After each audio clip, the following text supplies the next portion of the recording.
আপনি কি আমাদের এই অনুষ্ঠানটা নিয়মিত শোনেন? হ্যাঁ, আমি ক্লাস 8 থেকে এফএম শোনা স্টার্ট করি, আর আচ্ছা। জীবন গল্প একদম শুরু থেকেই শুনি। কোনো ধরনের চেঞ্জ এসছে মানে লাইফে? কখনো কোনো কিছু কি শোনার পরে কোনো কিছু কি ফলো করতেন, বা আপনি শুনেন হ্যাঁ। কেন আসলে, শুনতে কেন মানে রেগুলার শুনেছেন কেন? আমার কাছে ভালো লাগে এই জন্য, হয়তো বা একটা ভুল যেটা অন্য কেউ করেছে সেটার পরবর্তীতে আমি করব না। জি, প্রথমে আপনি আপনার নামটা একটু বলেন প্লিজ। আমি আরিফা। তো আরিফা কোথা থেকে এসেছেন আপনি? আমি শরীয়তপুর থেকে এসেছি। শরীয়তপুর থেকে। আরিফা, বয়স তো 17.5। জি। শুরুর আগে আমি আপনাকে জিজ্ঞেস করেছিলাম কোনো ধরনের চেঞ্জ এসছে মানে লাইফে? কখনো কোনো কিছু কি শোনার পরে কোনো কিছু কি ফলো করতেন, বা আপনি শুনেন হ্যাঁ। কেন আসলে, শুনতে কেন মানে রেগুলার শুনেছেন কেন? আমার কাছে ভালো লাগে এই জন্য, হয়তো বা একটা ভুল যেটা অন্য কেউ করেছে সেটার পরবর্তীতে আমি করব না, বা মনোবল যে জিনিসটা মানুষ খুব সহজেই হেরে যায়, আমার কাছে মনে হয় না খুব সহজে হেরে যাওয়া উচিত। তো এটা আপনি এই অনুষ্ঠান শুনেই মূলত পেয়েছেন। জি। Thank you so much. আমরা শুরু করতে চাই, আর আমি পুরো গল্প বলতে গিয়ে কখনো কখনো তুমি বলে ফেলবো, because you are much younger than me. So you can start একেবারে যেখান থেকে বলতে ইচ্ছে করে। আমার জন্ম হয়েছিল ঢাকাতে। মা বাবা আমি আর ভাইয়া একসাথেই থাকতাম।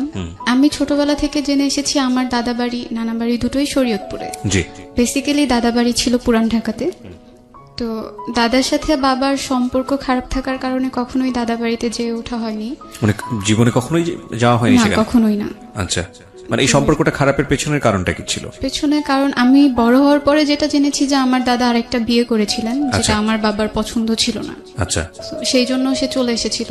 আচ্ছা। আর আরেকটা রিজন হচ্ছে দাদার কাছ থেকে আমার চাচারা যারা ছিলেন তারা জোর করে সব সম্পত্তি লিখে নিয়েছেন।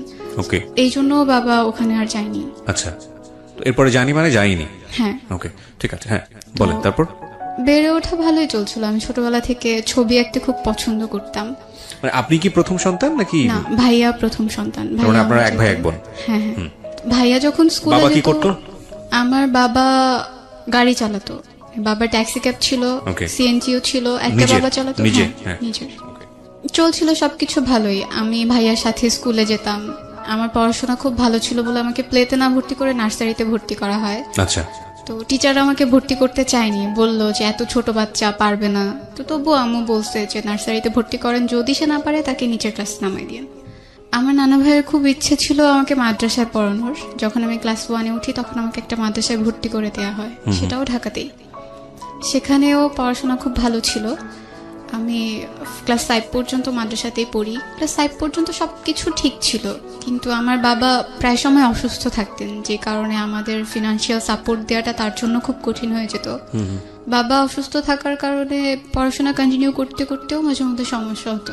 লাইক প্রাইভেট পড়তে পারতাম না ঠিক মতো, বা আমাদের ঠিক মতো বাসায় বাজার করা হতো না। তবুও মা হচ্ছে একটা জিনিস বলতো সবসময় যে না খেয়ে থাকবো, কিন্তু কাউকে বুঝতে দিব না যে না খেয়ে আছি। তাতে হয়তো বা আত্মসম্মান বোধটা থাকে। যখন আমি ক্লাস 7-এ উঠলাম তখন আমার বাবা অনেক বেশি অসুস্থ হয়ে যান। সে বেড রেস্টে ছিল, বিছানা থেকে উঠতে পারতো না। তো বাবা অসুস্থ হয়ে যাওয়ার পরে আম্মু ডিসাইড করে যে আম্মুকে কিছু একটা করতে হবে, আমাদের পড়াশোনাও কন্টিনিউ করাতে হবে। এই জন্য আম্মু সিদ্ধান্ত নেয় যে সে বাংলাদেশের বাইরে চলে যাবে। বাবার ইচ্ছে ছিল না, সে চায়নি যে আম্মু বাংলাদেশের বাইরে চলে যাক, ওখানে গিয়ে কিছু একটা করুক। আব্বুর ইচ্ছে ছিল সবসময় যে আমরা সবাই একসাথে থাকবো, যাই করি না কেন একসাথেই থাকবো। এরপর আম্মু বাবার বিরুদ্ধে গিয়েই তার পাসপোর্ট করে, ভিসার জন্য অ্যাপ্লাই করে, আর একটা সময় হয়েও যায়। তো আমার নানা মারা যায় 2012-এ আগস্টে।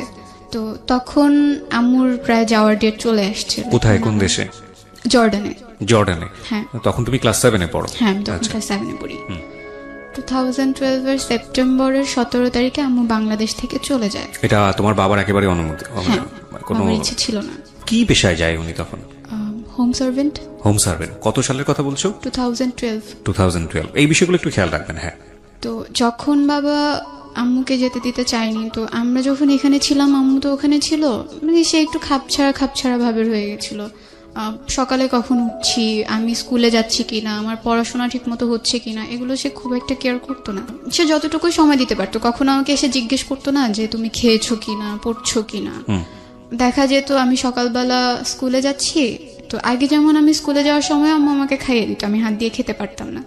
এখন আমাকে কেউ খাইয়ে দেওয়ার মতো নাই, বা আমাকে যে বলবে তুমি খেয়ে নাও এটা বলার মতো কেউ নাই। মানে ওই সময়টাতে যখন তোমার হ্যাঁ, যখন মা আমি জর্ডানে চলে গেল? হ্যাঁ। আবার যখন আমি স্কুল থেকে আসতাম, স্কুল থেকে এসে যেদিন খালামুনি না আসতে পারতো আমাকে রান্না করতে হতো। এমন হতো যে রাতে আর সকালে দুটা রান্না করে রাখছি আমি রাতেই। ক্লাস 7 এ পড়া অবস্থায়? হ্যাঁ, তখন থেকেই আচ্ছা। আমাদের রান্না করতে হতো। ভাইয়া মাঝে মাঝে হেল্প করতো। তোমার ভাইয়া তখন কি করতো? ও তো তোমার চেয়ে বয়সে বড়। ভাইয়া বয়সে বড় হলেও আমরা একই ক্লাসে পড়তাম। কেন? ভাইয়া পড়াশোনায় খুব একটা ভালো ছিল না, যার জন্য ওকে নিচের ক্লাস নামায় দেওয়া হয়েছে। তোমার চেয়ে বয়সে কত বছরের বড় ছিল? 2 বছর। 2 বছর, ওকে। তো খারাপ লাগতো তখন, মনে হতো আম্মু থাকাটাই হয়তো বা অনেক বেশি ভালো ছিল, কারণ আম্মু থাকলে তো আমার কেয়ার করতো। বাবা কি তখনও বেড রেস্টে? না, তখন আবু টুকিটাকি কাজ করতে পারে, তবে খুব একটা না। আচ্ছা, মানে উনি শারীরিকভাবে অসুস্থ ছিলেন? হ্যাঁ, সব সময়ই নাকি সে অসুস্থ থাকতেন। ও, তার প্রেশার যে কোনো সময় ফল করতো, ওকে তার ডায়াবেটিস ছিল। ওকে। আমি একদিন আমার যখন পরীক্ষা চলে আসে, আমার টিচার বাসায় কমপ্লেন করে যে ও ঠিক মতো ক্লাসে পড়া দিতে পারছে না। তো আমার গার্ডিয়ান হিসেবে বাবাকে ডাকায়। বাবা যখন যায়, বাবাকে বলে যে সে আগে খুব ভালো ছিল স্টুডেন্ট, এখন সে নিয়মিত ক্লাসে পড়া দিতে পারছে না। তো তখন বাবা আর কি টিচারকে বলে ওর আম্মু তো এখন নাই, হয়তো বা সে থাকলে ওকে অন্যভাবে পড়াতো। তখন টিচার আমাকে একটু ভালোভাবে পড়ানো, মানে বোঝানোর চেষ্টা করে যে না, তুমি পড়ো, যেভাবে পারো পড়ো, ক্লাসের পড়াটা অন্তত ক্লাসে কভার করে ফেলো, যাতে তোমার পরীক্ষায় খারাপ রেজাল্ট না হয়। জি। আমার নানু এসে কয়েকদিন ছিল আমাদের সাথে, আমাদের টেক কেয়ার করেছে আম্মু যাওয়ার পর। আমার যখন পরীক্ষা চলে আসে, তখন তো আমার পক্ষে রান্না করা পসিবল ছিল না। তো আমার খালামুনিকে নিয়ে আসে গ্রাম থেকে। আমার ছোট খালামুনি তখনও বিয়ে হয়নি, সে আমাদের বাসায় এসে স্টে করে, সে পড়াশোনা করতো না। তো রান্না টান্না করতো আমার সাথে, স্কুলে যেত, আমাকে পরীক্ষা দিয়ে আবার নিয়ে আসতো। কোচিং এ যেতাম, তখনও সে আমাকে দিয়ে আসতো। আমাদের তখন একটা রুমের বাসা ছিল আম্মু চলে যাওয়ার পরে। মানে তোমরা সবাই মিলে একটা রুমেই থাকতা? হ্যাঁ, একটা রুমের বাসা ছিল তখন। যেহেতু আম্মু চলে গেছে, এখন 2 রুমের দরকার হয় না। ওকে। যখন খালামুনি আসছে, তখন আমার খুব আনইজি ফিল হতো, একটা বেড কিভাবে শেয়ার করবো আমরা সবাই। তো আমি আর খালামুনি নিচে ঘুমাতাম, ভাই আর আব্বু উপরে থাকতো। তো আমার পরীক্ষা শেষ হওয়ার পরে বাবাই ডিসাইড করে যে এভাবে তো আসলে হচ্ছে না, ওদের পড়াশোনায়ও ক্ষতি হচ্ছে। তো আম্মু, বাবা, নানু সবাই মিলে সিদ্ধান্ত নেয় যে আমরা নানু বাড়িতে চলে যাব, ওখানেই থাকবো, ওখানেই পড়বো। তখন তোমরা ঢাকাতে? হ্যাঁ, তখন আমরা ঢাকাতে। 2013-এ আমি ভাইয়া দুজনেই গ্রামে চলে যাই নানুর বাসায়। তো সেখানে স্কুলে ভর্তি হই। যাওয়ার পরেই না, নানুর বাড়ি কোথায় ছিল? নানুর বাড়িটা শরীয়তপুরে ছিল। শরীয়তপুরে, ওকে। তো শরীয়তপুরে যাওয়ার পরে ওখানকার একটা স্কুলে ভর্তি হই। স্কুলে অনেক পরিচিত মানুষ ছিল, আশেপাশের যত কাজিনরা ছিল ওরাও পড়তো। তো ওখানে যাওয়ার পরে একটা একটা করে সবাই ছড়াতে থাকে, ওর মা তো বিদেশে থাকে। আমি এই ব্যাপারগুলো সবসময় হাইড করে আসতাম না, আমি কাউকে বলবো না যে আমার মা বাইরে থাকে। আমি কেন তোমার এই পারসেপশনটা কেন? না, আমার কাছে খারাপ লাগতো বলতে যে আমার মা আমার সাথে থাকেন না, সে বাইরে থাকেন। আমার কাছে খারাপ, মানে তোমার মা বিদেশে থাকেন, এই বিদেশে থাকা ব্যাপারটা খারাপ লাগতো, নাকি তোমার মা তোমার সঙ্গে থাকে না এটা খারাপ লাগতো? আমার সাথে থাকে না এটাই আমার কাছে বেশি খারাপ লাগতো। আর বিদেশে যে থাকে না এটা বলতে খারাপ লাগতো, কারণ বললে ভাববে কি যে ও কি যেন হয়েছে, এই জন্য মেয়ে বিদেশে থাকে। এটা তুমি জানলে কিভাবে? মানে এটা তুমি, কারণ তোমার তো বয়স অনেক অল্প, ক্লাস 7 এ পড়ো। আমি যখন নানু বাড়িতে গেলাম, তো যাওয়ার পরে বলতো আশেপাশের মানুষ, হ্যাঁ ওর মা বিদেশে থাকে, এই মেয়ে তো মানুষ হবে না, এই ছেলে তো মানুষ হবে না। তো আমার মনে হতো আমি যদি আমার কোনো ফ্রেন্ডের কাছে গিয়েও এই ব্যাপারটা শেয়ার করি, সবাই হয়তো এটাই বলবে, না ও তো একটু অন্যরকম, ওর মা তো থাকে না কাছে, ওকে কে কিভাবে কিছু শিখাবে। ওকে, তো তার মানে তুমি সারাউন্ডিং থেকে মোটামুটি বুঝতে পারছো যে তোমাদের এই বিষয়টাকে পরিবেশ ভালোভাবে দেখছে না। আচ্ছা, তো তারপর থেকেই তোমার কাছে বিষয়টা আনইজি লাগতো। হ্যাঁ, তোমার মা কি টাকা পয়সা পাঠাতো তখন? হ্যাঁ, পাঠাতো, প্রতি মাসে টাকা পয়সা। আমার স্যালারি তখন খুবই কম ছিল, জাস্ট কোনো রকম চলে যেত আমাদের। আচ্ছা, ঠিক আছে, হ্যাঁ বলো। তারপর আমরা যে নানু বাড়িতে থাকছি, এই ব্যাপারগুলো আমার মামা মামি এরা সবাই একটু অপছন্দ করতো। তারা চাইতো না আমরা এখানে থাকি, বারবার বলতো ঢাকাতে থাকলে কি সমস্যা হতো, এখানে কেন থাকছে। যেটা হতো যে নানু 1 মাসের জন্য ঢাকায় চলে আসছিল, তখন বাসায় আমি, ছোট খালামুনি, আব্বু, ভাইয়া 4 জন ছিলাম। একদিন যখন আমি আসলাম স্কুল থেকে, তখন এসে আমি দেখলাম যে আমার বাবা আর আমার খালামুনি আমাকে দেখে দুজন আলাদা হয়ে যায়। তো ব্যাপারটা দেখে আমার কাছে খুব আনইজি ফিল হয় যে কেন তারা এইভাবে কেন থাকবে। এই ব্যাপারগুলো আমি সহ আমার ভাইয়াও বেশ কয়েকবার নোটিস করে। তো ওর কাছে মেবি বিষয়গুলো খারাপ লাগছে। কোন ক্লাসে পড়ো তখন তুমি? আমি তখন ক্লাস 8 এ পড়ি, 2013-এ। তো এই বিষয়গুলো যে খারাপ লাগতো, এগুলো কি মানে কারোর সাথে তোমরা আলোচনা করতে যে এটা নিয়ে বাবাকে কিছু বলা উচিত বা বাবাকে সরাসরি কিছু বলা উচিত? না, আমি বাবাকে যথেষ্ট ভয় পেতাম, বলতে পারতাম। তোমার ভাইয়ার সাথে তোমার সম্পর্ক কেমন ছিল? তখন পর্যন্ত ভালো ছিল। তো তোমরা দুজন মিলে কি ডিসকাস করতে যে এই বিষয়টা আমাদের ভালো লাগছে না, সুতরাং একটু বলা উচিত? আমি দেখলে আমি কখনো ওর কাছে বলতাম না। ওকে, আর ও দেখলে আমাকে কখনো বলতো না, এগুলো আসলে পরে জানা হয়েছে যে না ও ঠিক আছে। এগুলো নোটিস করছে। ঠিক আছে, বুঝতে পারছি, দুজনেই সেপারেটলি আলাদা আলাদা ভাবে বিষয়গুলো নোটিস করছো। হ্যাঁ, তোমার মায়ের সাথে তোমাদের সম্পর্ক কথা হতো ওই সময়টাতে, রেগুলার ফোনে কথা হতো? আম্মু তোমার প্রতিদিন আম্মুকে call বলতা দিত। বিষয়গুলো যে আম্মু না, এরকম তখন হচ্ছে? পর্যন্ত আম্মুকে কিছু বলিনি। তো তোমাদের তো বলতে কেউ না করেনি, তোমরা বলনি কেন? ভয় লাগতো হয়তো বা এটা নিয়ে কোনো একটা ঝামেলা ঝামেলা তৈরি হবে। হবে। ওকে, ভাইয়া রাগ করে বাসা থেকে চলে যায়, 7 মাসের জন্য চলে যায়। আমরা তাকে কি নিয়ে খুঁজে রাগ পাই করে? না। কি নিয়ে রাগ করে? এই ব্যাপারগুলো সে দেখতো, তার কাছে খুব খারাপ লাগতো। সে তো আমার চাইতে 2 বছরের বড়, একটু হলেও বুঝে আমার চাইতে। আচ্ছা, আমরা তাকে অনেক খুঁজেছি, পাইনি। না তোমার ভাই যে 7 মাসের জন্য গেল, সে কি তার মার সঙ্গে যোগাযোগ করতো ওই না, সময়টাতে? কারোর সাথে যোগাযোগ করতো না সেই সময়টাতে। তো আম্মুকে যখন ভাইয়ার কথাটা বলা হয়, আম্মুকে প্রায় 1 মাসের মতো হাইড করা হয়। আম্মু যখন কল দিয়ে বলতো যে ভাইয়াকে দেওয়ার কথা, তো আমরা দিতে পারতাম না, কারণ ভাইয়া তো ছিল না। বলা হতো যে না এখানে গেছে ওখানে গেছে, ও এখন না। This is the most complex story. Complex বলছে এই কারণে যে দুটো শিশুর বড় হয়ে ওঠার জন্য আমাদের যে ধরনের পরিবেশ দেওয়া দরকার পরিবারে, আমরা খাওয়া দিচ্ছি, লেখাপড়ার জন্য অর্থনৈতিকভাবে যে সাপোর্টটা দেওয়া দরকার সেটার জন্য পরিবার রেখে বিদেশ পর্যন্ত চলে যাচ্ছি, সবকিছু ঠিক আছে, কিন্তু মানসিকভাবে যে পরিবেশটা দেওয়া উচিত সেটা যদি আমরা না দেই, তাহলে সন্তানের বেড়ে ওঠা যে কত ভয়ানক রকমের বিপজ্জনক অবস্থায় যেতে পারে, সেটা হচ্ছে আজকের এই জীবন গল্প। একটা পরিবারের মধ্যে এই ধরনের ঘটনা, এটা অনেকেই হয়তো বা মনে করবেন এটা নাটক সিনেমাতেই ভালো লাগে শুনতে, কিন্তু বাস্তব জীবনে আসলে এগুলো শুনতে গেলেও কানে অনেক সময় তালা লেগে যায়। But this social taboo is a problem. এটা প্রবলেম বলেই এটা নিয়ে ডিসকাস হওয়া উচিত। কারণ আমি মনে করি যে এই যে ঘটনাটা আজকে এই মেয়েটাকে, কি যেন নাম বলছিলে তোমার? আরিফা 17.5 বছর বয়স, তাকে আজকে লাখ লাখ মানুষের সামনে প্রেজেন্ট করেছে। এবং আমি বিলিভ করি এরকম আরিফা সমাজে অনেক আছে, এবং এরকম আরিফার মতো পরিবার সমাজে অনেক আছে, যেটা একটা সন্তানের ওপর ভয়ানক রকমের ইম্প্যাক্ট তৈরি করে।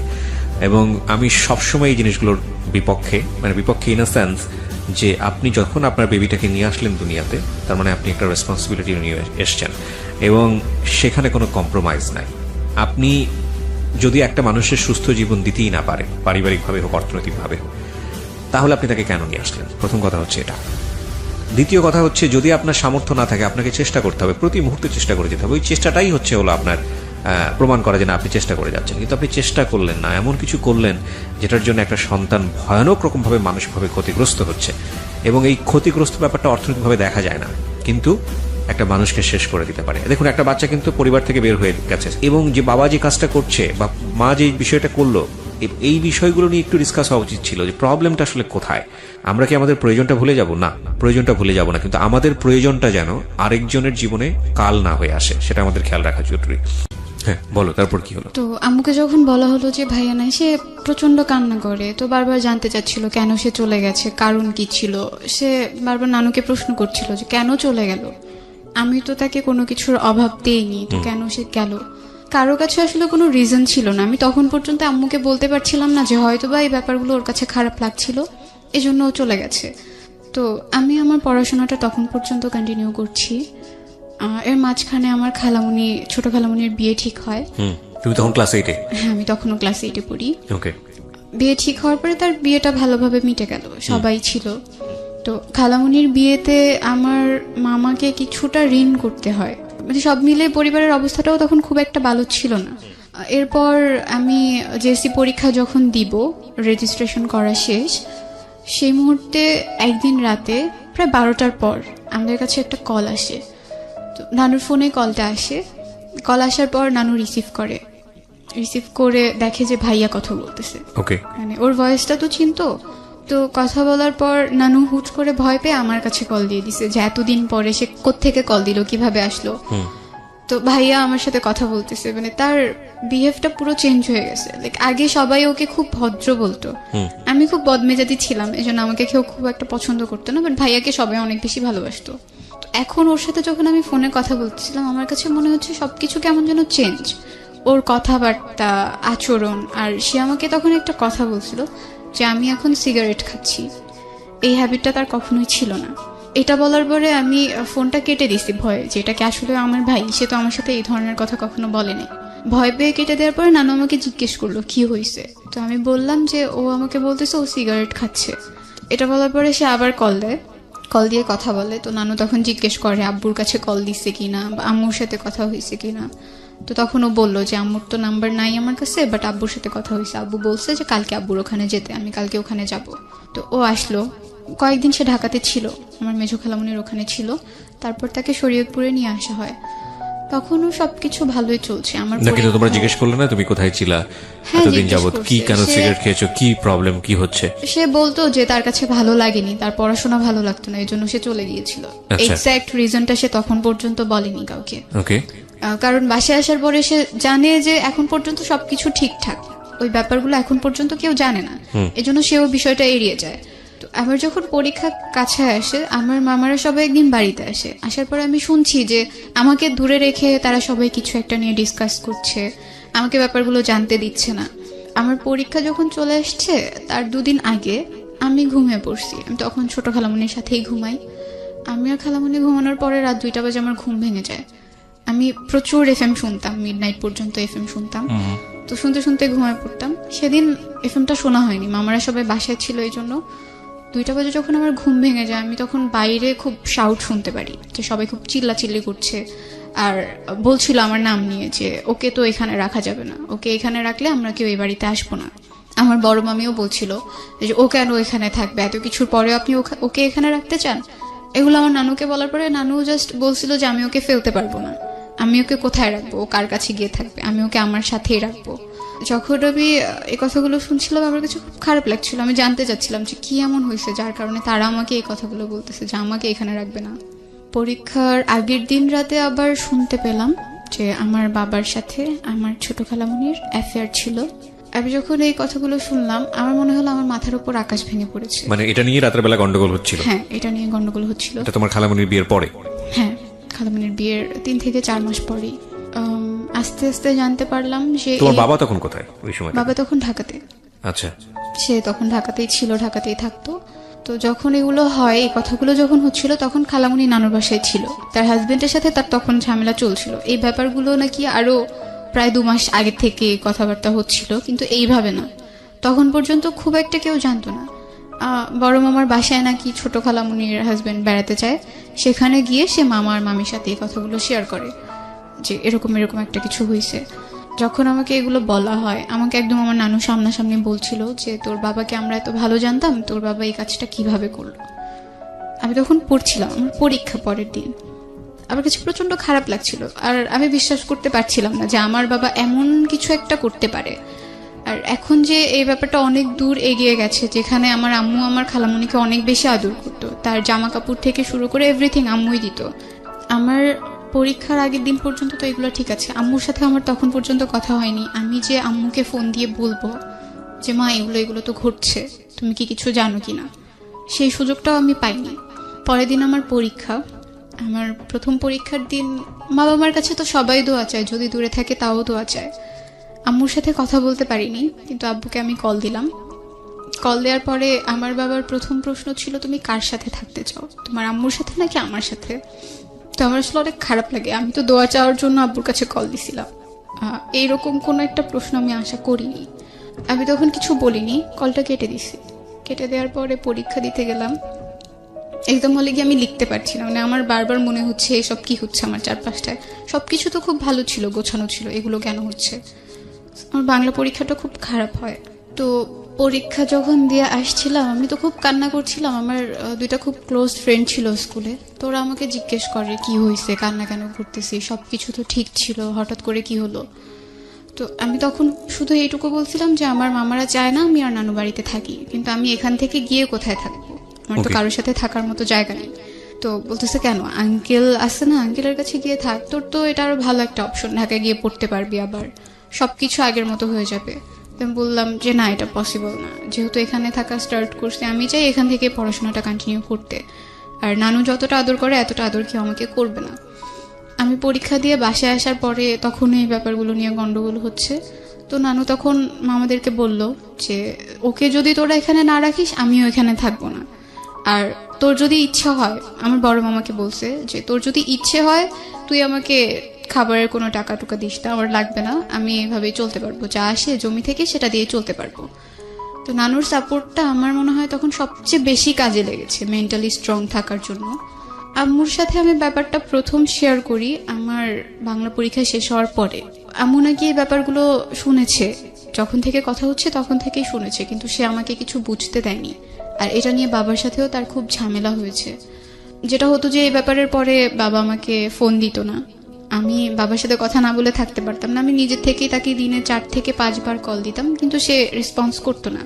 কল রিসিভ করলেও বলতো যে আমি এখন ব্যস্ত আছি, পরে কথা বলি। এরপর আমি ক্লাস 9-এ ভর্তি হলাম, জেএসসি রেজাল্ট পাবলিশড হলো। রেজাল্ট খুব একটা ভালো হয়নি, তবুও আম্মু কোনো রকম খুশি ছিল। আর তখন থেকে আসলে স্টার্ট হয় আমার উপর সবার যে একটা প্রেশার। আমি কারো বাসায় গেলেই প্রথম প্রশ্ন হতো, তুই কিছু জানতি না? তুই কি কিছু দেখিস নাই? এগুলো যে ঘটছে একদিনেই ঘটে গেল, তোর কি কখনো চোখে পড়ে নাই? তখন কিছু বলার ছিল না আমার, আমি ওখান থেকে চলে আসতাম। এরপর থেকে আশেপাশের মানুষগুলোর সাথে আমি কথা বলা খুব কমিয়ে দিই, কারো বাসায় যেতাম না, সবাইকে অ্যাভয়েড করা স্টার্ট করে দিই যে না, আমি আমার মতো করে থাকবো, কাউকে লাগবে না। যখন ক্লাস 9-এ ভর্তি হলাম, ক্লাসে পারফরমেন্স ভালো থাকার কারণে টিচাররা আমাকে খুব আদর করতো, সবাই চিনতো। একদিন তখন ফেব্রুয়ারি ছিল, আমি করিডোরে দাঁড়ানো ছিলাম স্কুলে, আমার একটা ফ্রেন্ড আমার সাথে ছিল। তো আমাদের স্কুলে কলেজও আছে। হঠাৎ করে কলেজের ভাইয়েরা যখন যাচ্ছিল, আমার একটা ফ্রেন্ড বলছিল, একটা ছেলেকে দেখিয়ে বলছিল যে এই ছেলেটা তো খুব সুন্দর, আমার খুব ইচ্ছে করে এর সাথে প্রেম করতে। যদি আমাকে বলতো আমি এক পায়ে রাজি হয়ে যেতাম। তা আমি হেসে দিচ্ছি, আমি কিছু বলি নাই। বলছি ছেলেটা এতটাও সুন্দর না যে তার সাথে প্রেম করতে হবে। এই কথাটা বলার পরে সে আমাকে বলছে যে তুমি জাস্ট ওর সাথে ফ্রেন্ডশিপ করে দেখাও। বলছি আমি যদি এখন হুট করে গিয়ে তাকে বলি যে ভাই আমি আপনার সাথে ফ্রেন্ডশিপ করবো, সে তো আমাকে একটা চড় দিয়ে দিবে, পিচ্চি মেয়ে কোত্থেকে আসছে ফ্রেন্ডশিপ করতে। এটা বলার পরে সে বলতেছে আমি তোমাকে ফোন নাম্বার কালেক্ট করে দিব এনিহাও, বাট তোমার ওর সাথে ফ্রেন্ডশিপ করে দেখাতে হবে, যদি তুমি না পারো তুমি স্কুলে আসবে না। লাইক একটা চ্যালেঞ্জের মতো হয়ে গেছে। আমি বললাম ওকে ফাইন, তুমি যদি আমাকে নাম্বার কালেক্ট করে দিতে পারো আমি দেখবো বাকিটা কিভাবে কি করা যায়। তখন পর্যন্ত আমার কোনো পার্সোনাল ফোন ছিল না। তো প্রায় 1 মাস পরে সে আমাকে একদিন মেসেজে একটা নাম্বার দিল, আর তার নামটা আমি এখানে বলতে চাচ্ছি না। তো নামটাও সাথে লিখে দিছিল যে এটা ওর নাম্বার। তো আমি ওকে জিজ্ঞেস করলাম কিভাবে কালেক্ট করছো, বললো যে আমার একটা ফ্রেন্ড আছে তার কাছ থেকে কালেক্ট করে দিছি। কোন ক্লাসে পড়ো তখন তুমি? তখন আমি ক্লাস 9-এ। ক্লাস 9-এ পড়ো। তোমার ভাই কি তোমার সঙ্গে থাকে?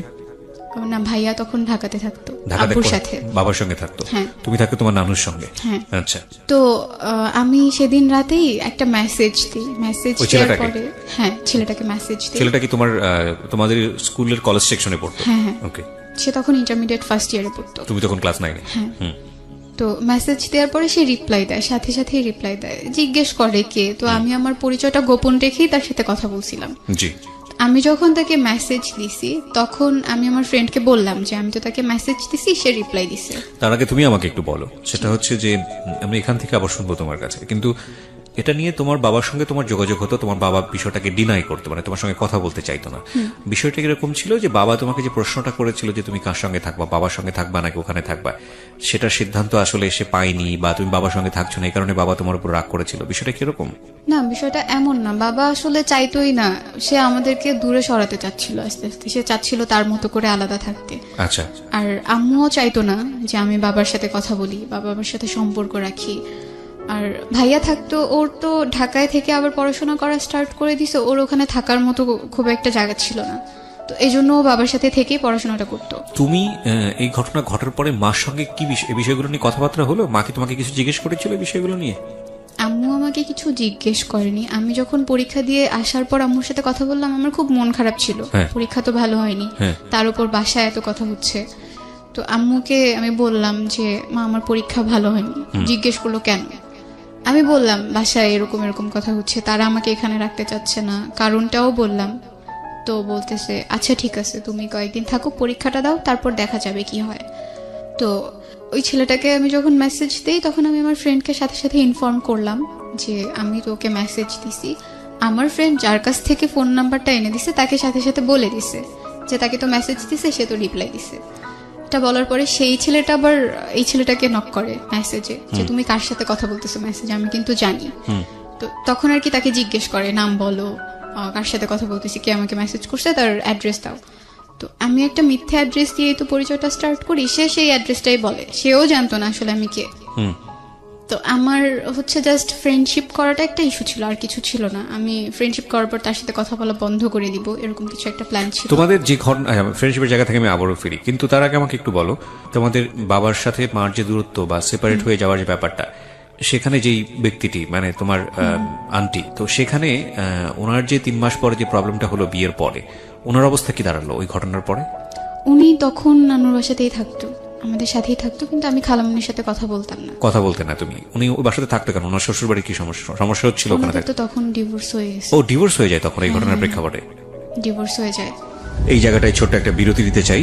It's a very complex story অবশ্যই, এবং যতটুকু পরিমাণ শুধু আপনাদেরকে বোঝানোর জন্য যাওয়া প্রয়োজন আমরা ততটুকুই যাচ্ছি। আমরা দেখানোর চেষ্টা করছি যে অর্থনৈতিকভাবে সাপোর্ট একটা ফ্যামিলির জন্য খুবই গুরুত্বপূর্ণ। সেটা করতে গিয়েও অনেক সময় কত বড় বড় স্যাক্রিফাইস করতে হয়। এই যে দেখুন, ওনার মা যে গেছে বিদেশে, কিসের জন্য গেছে? এই পরিবারের জন্য, সন্তানদের জন্য গেছে। তো সেই সন্তানটাই যদি একটা বেটার এনভায়রনমেন্ট না পায়, তাহলে গিয়ে কি লাভটা হলো? এটা একটা বিষয়। আরেকটা যেটা হচ্ছে যে বাবার এইখানে কতটুকু নিজেকে সতর্ক রাখা উচিত ছিল, সেটা একটা বিষয়।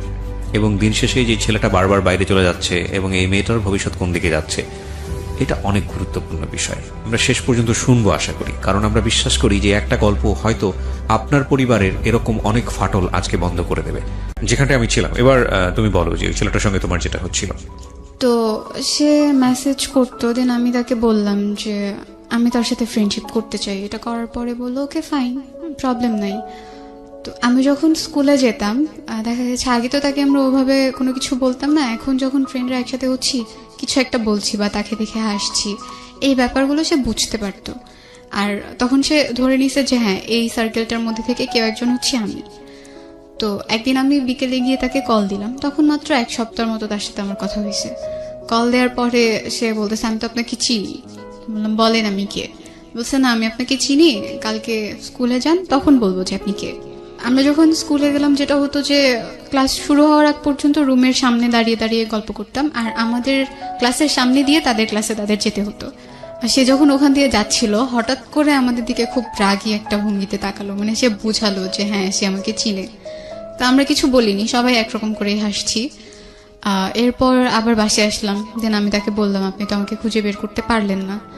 তো এটা বলার পরে সে বলতেছে আচ্ছা ঠিক আছে, আমি তো খুঁজে বের করতে পারিনি, আমি ব্যর্থ। আপনি একটা কাজ করবেন, কালকে যখন স্কুলে যাবেন, স্কুলের মেইন গেটের সামনে ব্লু বল পেন হাতে দাঁড়ায় থাকবেন। তো স্কুলে যাওয়ার পরে আমি আমার ফ্রেন্ডদের সাথে ব্যাপারটা শেয়ার করি। তো হুট করে আমার একটা ফ্রেন্ড বলে ওঠে আমরা সবাই ব্লু বল পেন হাতে দাঁড়ায় থাকবো, সো দেখবো সে কিভাবে খুঁজে বের করতে পারে। স্কুল গেটে গেলাম, সেখানে সবাই একটা করে ব্লু বল পেন হাতে দাঁড়ায় আছি। তো সে আর তার সাথে তার একটা ফ্রেন্ড ছিল, দুজন এসে মানে হতভম্ব হয়ে যায়, সবার হাতে ব্লু বল পেন, কোনটা আসলে ওই মেয়েটা। তো এটা ভেবে তারা আর কি চলে যায়, একটু লজ্জাও পায় যে আসলে খুঁজে বের করতে পারেনি। তো চলে যাওয়ার পরে বাসায় গিয়ে সে আমাকে জিজ্ঞেস করে যে আপনি এবার আপনার পরিচয়টা দিতে পারেন। তো আমি আমার নাম বললাম, আমার ডাকনাম হচ্ছে মিম, বাসা আমাকে সবাই মিম ডাকে। বাসা কোথায় সেটাও জিজ্ঞেস করে, তো আমি নানু বাসার অ্যাড্রেসটা দিই। আসলে পরিচয় দিয়ে জানতে পারি সে আমার কাজিনের ফ্রেন্ড, তারা একসাথে স্কুলে পড়াশোনা করে আসছে আর খুব ভালো ফ্রেন্ড। এটা জানার পরে সে আমার কাজিনকে জিজ্ঞেস করে এই নামের কি তোদের ওখানে কোনো মেয়ে আছে? বললো হ্যাঁ আছে। তো সে যেটা করে, আমার নানু বাসার কাছে এসে আমাকে একটা মেসেজ দেয় যে আপনি একটু বের হন। আমার নানু বাসার কাছেই নদী ছিল, তো আমাকে বললো নদীর ওখানে যেতে। আমি আমার একটা মামাতো বোনকে নিয়ে ওখানে যাই, আমার ওই বোনটার সাথে আমি সবকিছু শেয়ার করতাম। তো ওকে নিয়ে ওখানে যাওয়ার পরে আমি ভাবছি মেবি সামনের দিকে একটা রাস্তা আছে, সেখান দিয়ে আসবে। তারা যে অলরেডি এসে পড়ছে এটা আমি জানতাম না। আমি দাঁড়ায় ছিলাম, সে আমার পেছনে দাঁড়ায় আমাকে ফোনে কল দিছে। তখন পর্যন্ত নানুর ফোনটা আমি ইউজ করি। তো ফোনে কল দেওয়ার পরে আমি কলটা কেটে সামনের দিকে তাকায় আছি, হ্যাঁ আসবে তো, ওই দিক থেকে আসবে। তো সে যখন আমাকে ডাক দিল পেছন থেকে, আমি ঘুরে দেখি সে, আমি অবাক হয়ে গেছি। পরে ওখান থেকে চলে আসি, তার সাথে তখনও কোনো কথা বলিনি। চলে আসার পরে অনেকবার মেসেজ দিল আরেকবার চাওয়ার জন্য। তো আসলে আমি ভয় পেতাম খুব, আমার যে চাচাতো মামারা ছিল সে যদি দেখে ফেলে বা কেউ যদি দেখে, এটা নিয়ে কিছু একটা হয়ে যাবে। এমনিতেই তো বাসায় এত ঝামেলা আমাকে নিয়ে, আমাকে তারা এখানে রাখতে চাচ্ছে না। আমি ভয় পেয়ে ওখান থেকে চলে আসার পরে মানে নানু আসলে আমাকে খাবার জন্য ডাকছিল অনেকক্ষণ যাবত, আমি আসছিলাম না, ওখানে দাঁড়িয়েছিলাম। পরে চলে এসে খেতে বসছি, সে তো ননস্টপলি আমাকে মেসেজ দিয়েই যাচ্ছে আরেকবার যাওয়ার জন্য, আমি আর যাইনি। তো সেদিন রাতে কথা হলো, আমি অনেক রাত পর্যন্ত এফএম শুনতাম, সেদিনও শুনছিলাম। সে তখন থেকে আর কি খুব কেয়ার করা স্টার্ট করলো, লাইক এত রাত পর্যন্ত এফএম শোনা ভালো না, ঘুমিয়ে পড়েন, পরদিন আপনাকে ক্লাসে যেতে হবে। গিয়ে ক্লাসের মধ্যে ঘুমাবেন, টিচার তো বকা দিবে। এরপর 2 মাসের মতো ভালোই চলছিল। হঠাৎ করে সে যেটা করা স্টার্ট করে, আমি যদি তাকে মেসেজ না দিই বা আমি যদি তার সাথে কথা না বলি, কোনো অকেশনে যদি আমি তাকে উইশ না করি, সে খুব রেগে যায়। আচ্ছা, তখন 14 এপ্রিল চলে আসছে, পহেলা বৈশাখ। আমি পহেলা বৈশাখে তাকে মেসেজ করিনি, আমার মনে ছিল না। তো পরদিন সকালবেলা আমি উইশ করার পরে সে খুব রাউড বিহেভ করা স্টার্ট করলো যে কেন তাকে আমি উইশ করি নাই, আমি মেবি তাকে পছন্দ করছি না, সে যে আমার সাথে কথা বলে এটা এখন আমার কাছে বিরক্তিকর কারণ হয়ে দাঁড়াচ্ছে। আমি বললাম না, এমন কিছু তো না, আমি জাস্ট এমনিতে ভুলে গেছিলাম, এই জন্য আর উইশ করা হয়নি। সেটা নিয়ে সে অনেক রাগ দেখে আমার সাথে কথা বলা অফ করে দেয়। সো আমি ব্যাপারটা মেনে নিই, আচ্ছা ঠিক আছে, কথা না বলতেছে, আমার তো এমন আহামরি কিছু না যে তার সাথে আমার কথা বলতেই হবে। এবার যেটা সে করা স্টার্ট করলো, আমি যখন স্কুলে যেতাম, তার যত মেয়ে ফ্রেন্ড ছিল ক্লাসে, আমার সামনে এনে তাদের দিয়ে খুব কথা বলতো। লাইক আমরাও দাঁড়ায় আছি, তারাও দাঁড়ায় আছে, আমাদের সামনে খুব কথা বলতেছে, হাসাহাসি করতেছে। বা আমি যদি আমার অফ পিরিয়ড যখন থাকতো, তখন বাইরে যখন দাঁড়ায় থাকতাম, সে আমার সামনে দিয়ে যেত, তার কোনো একটা মেয়ে ফ্রেন্ডের হাত ধরে যেত। মানে সামহাউ এটা বুঝতে পারছেন যে আপনাকে নোটিস করছে কোনো না কোনো ভাবে। হ্যাঁ, নোটিস করছে, আর সে চাচ্ছে আমি একটু জেলাস ফিল করি। ওকে, কিন্তু আমি এমনটা করিনি, আমার কাছে খারাপ লাগতো না। আমি যেটা করা স্টার্ট করলাম যে আমার ক্লাসে যত ছেলে ফ্রেন্ড ছিল তাদের সাথে আমি খুব একটা কখনোই কথা বলতাম না, বাট তখন থেকে কথা বলা স্টার্ট করলাম। তার ইন্টারমিডিয়েট ফার্স্ট ইয়ার ফাইনাল পরীক্ষা যখন চলে আসে, আমি যেই সিমটা, আমার একটা সিম ছিল, নানুর ফোন থেকে মেসেজ দিলে তো জেনে যাবে, বা কোনোভাবে যদি নানু জেনে যায় এই ভয়টাও পেতাম, এজন্য একটা সিম কার্ড নিয়েছিলাম। সেই সিম কার্ডটা আমি অফ করে দিই যখন সে আমার সাথে কথা বলা বন্ধ করে দেয়। এনিহাও সে আমার নানুর নাম্বারটা কালেক্ট করে, আমার নানুর ফোনে সে একটাই মেসেজ দেয়, জাস্ট আমাকে বলে ওই সিমটা ওপেন করতে। তো আমি ভাবলাম এতদিন পর মেসেজ দিল, ওকে সিমটা ওপেন করে দেখি। সিমটা ওপেন করার পর 200টা মেসেজ আসে, অনেক সরি লেখা, অনেক কিছু লেখা। তো আমি তখনও রিপ্লাই দেইনি। আচ্ছা, আমাদের গ্রুপ ক্লাসগুলো যে হতো সেগুলো তাদের কলেজ সেকশনেই হতো। তাদের ক্লাসগুলো শেষ হয়ে যাওয়ার পরে আমরা ওখানে গিয়ে গ্রুপ ক্লাস করতাম। তো সেদিন তাদের প্র্যাকটিক্যাল পরীক্ষা ছিল কৃষি শিক্ষার, তারা ওখানে পরীক্ষা দিচ্ছে। আমরা যে রুমে গিয়ে ক্লাস করছি সেই রুমের বাইরে ব্যালকনিতে তারা বসে পরীক্ষা দিচ্ছে টিচারের কাছে। তো তার পরীক্ষা শেষ হওয়ার পরে সে একদম এমন একটা জায়গায় গিয়ে দাঁড়ালো যেখান থেকে ক্লাসের বাইরে থাকলেও আমাকে দেখা যায়। আমার কাছে খারাপ লাগছিল যে কেন আমাকে এভাবে দেখছে, কেন এভাবে নোটিস করছে। আমি ওখান থেকে সরে সামনে গিয়ে বসি। তো সেদিন ক্লাসটা কন্টিনিউ করার পরে আমি আমার ফ্রেন্ডগুলোর সাথে ডিসকাস করলাম যে সে তো আমাকে এতবার সরি বলেছে, তো আমি কি তাকে রিপ্লাই দিব কিনা। তো বলতেছে আচ্ছা দাও, বাসায় গিয়ে কথা বলো, গিয়ে দেখো কি বলতে চায়। তো আমি বাসায় গিয়ে তাকে মেসেজ দেই, দেওয়ার পরে আবার সবকিছু নর্মাল হয়। সে অনেকবার সরি বলার পরে আবার কথা বলা স্টার্ট করি। আমাদের ফোনে খুব কম কথা হতো, হয়তো 2 সপ্তাহে একবার ফোনে কথা হতো, বেশিরভাগ সময়টা মেসেজে কথা বলতাম। 2-3 দিন যাওয়ার পরে আমি একদিন বলি যে আমার প্রচন্ড মাথা ব্যথা করতেছে, এখন মেসেজ করতে পারবো না, আমার খারাপ লাগতেছে। সে তখন আমাকে একটা মেসেজ পাঠায় যে বাসা তো খুব কাছে, আমি কি আসবো, দেখে যাবো। বলছি না, আপনার আসার দরকার নেই, আপনি কেন আসবেন। তো সে বলতেছে ওকে ফাইন, আমি মেসেজ করতেছি, যদি খারাপ লাগে তখন বলবেন যে হ্যাঁ খারাপ লাগতেছে। আর এর মাঝখানে সে আরেকটা টেক্সট করে যে আমি আপনার মাথায় হাত বুলাই দিয়ে আপনি ঘুমায় যান। ব্যাপারটা একটু আমার কাছে অন্যরকম লাগে, হঠাৎ করে এই কথাটা সে আমাকে কেন বলবে। দেন আমি আবার পরের দিন স্কুলে গেলাম, স্কুলে গিয়ে ফ্রেন্ডদের সাথে এই ব্যাপারগুলো শেয়ার করলাম, সে তো এগুলো বলতেছে। তো ওরা এমন একটা ভাব নিয়ে আমাকে একটা কথা বললো, এই ছেলে তোমাকে প্রপোজ করবে, জীবনেও না, এটা তো জাস্ট সে এমনি বলে ফেলছে কথার প্রসঙ্গে। আমি বললাম আচ্ছা আমি কি দেখতে এতটাই খারাপ, এতটাই কুৎসিত যে আমাকে সে প্রপোজ করতে পারবে না। বাসায় চলে আসি, আবারও তার সাথে কথা বলা স্টার্ট করি। তো একদিন হুট করে সে আমাকে রাতে প্রপোজ করে বসে। তো করার পরে আমি সেদিন তাকে বললাম, এসএমএস এর মাধ্যমে করে মানে কি? হ্যাঁ, মেসেজই করে। আচ্ছা, তো সে যখন প্রপোজ করে আমি তাকে না করে দিই, রিফিউজ করে দিই। করার পরে সে বললো ওকে ফাইন, তুমি যদি সময় নিতে চাও সময় নিতে পারো, আমার কোনো প্রবলেম নেই, আর আমি জোর করছি না, আমার জোর করার দরকারও হবে না। তখন থেকে সে যেটা করলো, কলেজে আসা কমিয়ে দিল। সে চেষ্টা করছিল ট্রান্সফার হওয়ার অন্য কোনো কলেজে, সেটার জন্য অ্যাপ্লাই করেছে।